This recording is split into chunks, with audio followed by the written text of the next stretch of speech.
There is only replacing. He lunged for the door. His hand closed around the knob. Cold metal. Real. Solid. Hopeful. He twisted it hard. It did not move.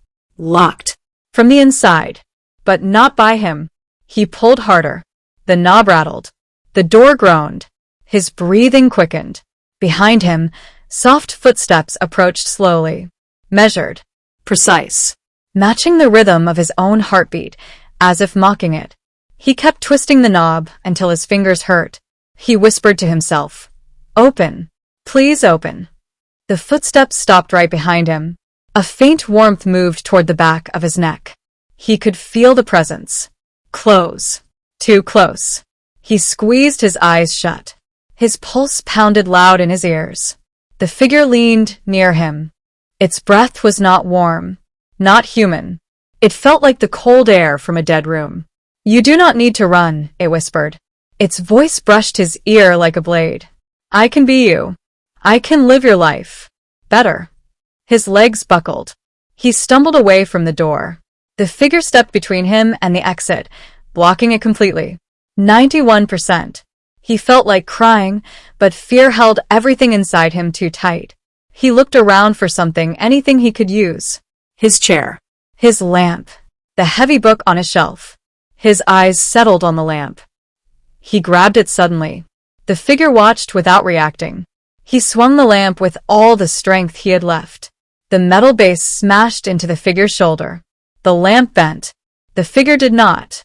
Instead, it tilted its head again, examining him, analyzing his desperation. It spoke softly. "You would not survive long in my place." He backed away. The lamp slipped from his fingers and clattered to the floor. He could feel tears gathering in his eyes, blurring the edges of the room. He whispered, "Please." "Why me?" The figure's gaze sharpened. A subtle shift passed across its expression. A glitch. Then another. It blinked rapidly. Its jaw twitched. Its cheekbones shifted slightly out of shape for a heartbeat before snapping back perfectly. He stared, confused. The figure's voice changed. Lower. Darker. Less human. "I did not choose you," it said. "You were available." His mind snapped with panic. He grabbed the nearest object, a book, and threw it. The figure stepped aside effortlessly. 97%. He felt a scream rising in his chest, but it came out as a broken gasp. The figure approached slowly. Its steps were soundless now. Its eyes focused entirely on him. "We will finish soon," it said. "You will not feel anything." He stumbled backward until his back hit the wall. Cold paint against his spine. A dead end. No escape. The figure lifted its phone. The bar reached 98%. His phone vibrated violently in his hand. He looked down. A new message appeared. "You cannot outrun what is already you." His chest squeezed tight. He felt dizzy. His vision blurred at the corners. The figure raised its hand toward him. Fingers stretched out slowly. Calmly. Confidently. 99%. He felt the air shift. Something cold pressed faintly at the edge of his skin, not touching yet, but close enough for every nerve in his body to feel it coming.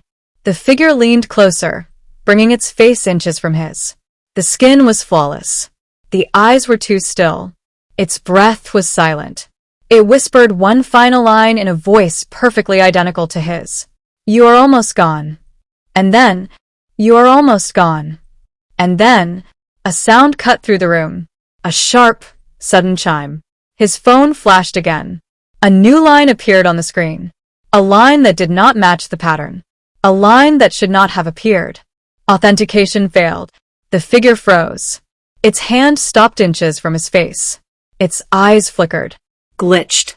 The pupils dilated and shrank in rapid, unnatural pulses. He stared at the message, disbelief tightening in his chest. Another line appeared. Identity conflict detected. The figure let out a low, static breath. Its jaw trembled. Its body shuddered like a machine losing power.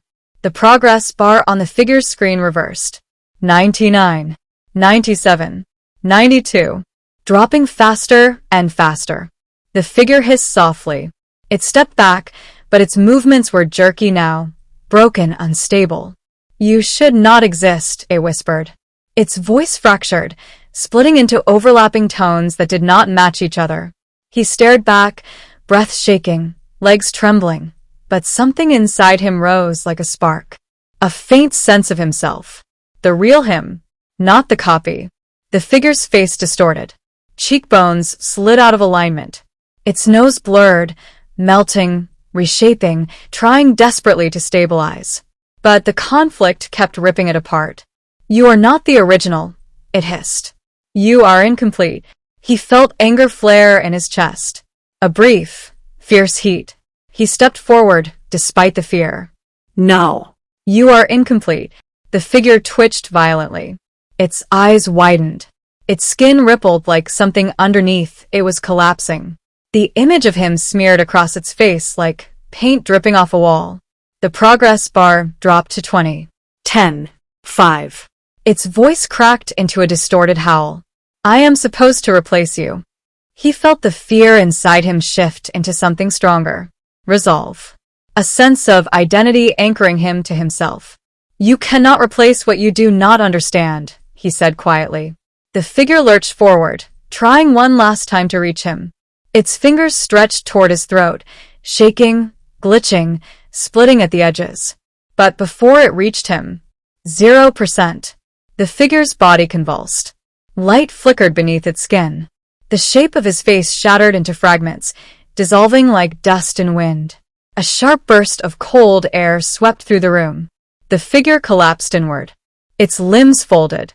Its face collapsed into a blank, smooth surface. Its form crumpled like empty fabric. And then it vanished. Not with a dramatic flash. Not with fire or smoke. But with a soft, quiet disintegration. Like sand falling through invisible cracks, scattering into nothing. He stood frozen, chest heaving, eyes wide. Silence filled the room again. The lamp flickered once and steadied. His laptop screen went black. His phone dimmed.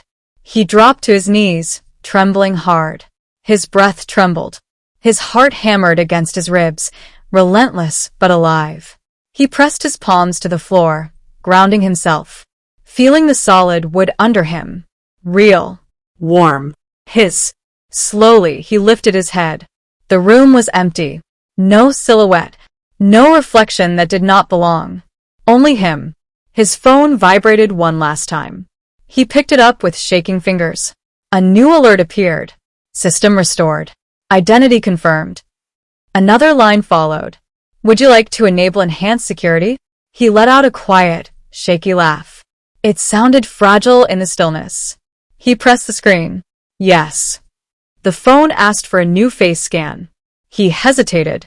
His hands trembled slightly. He lifted the phone slowly. The screen lit up. His real face stared back. Tired. Pale. Shaken. But undeniably human. He held still. The device scanned him. A soft chime confirmed it. Face registered. He exhaled, long and ragged, but steady. He stood up and glanced at the door. It was unlocked now. He touched the knob gently. Warm metal. Normal. Safe. He turned back to the quiet room. His reflection in the window was his again. Just his. Nothing behind him. No distortion. No double. The night outside was calm. The streetlights glowed softly. The world continued, unaware of what almost happened. He stepped away from the window, switching off his lamp. The darkness felt different now. Not threatening. Just dark. He walked toward his bed. His legs were weak. His breathing finally began to slow. He lay down gently, pulling the blanket over himself. His body sank into the mattress. Solid. Comforting. Real. He whispered into the quiet room. I am still me. And for the first time since the nightmare began, he believed it. He closed his eyes. The room stayed silent. Nothing moved. No silhouette formed in the dark. No notification appeared. Just the soft, steady sound of his breathing. The breathing of someone who had faced his own shadow and remained himself.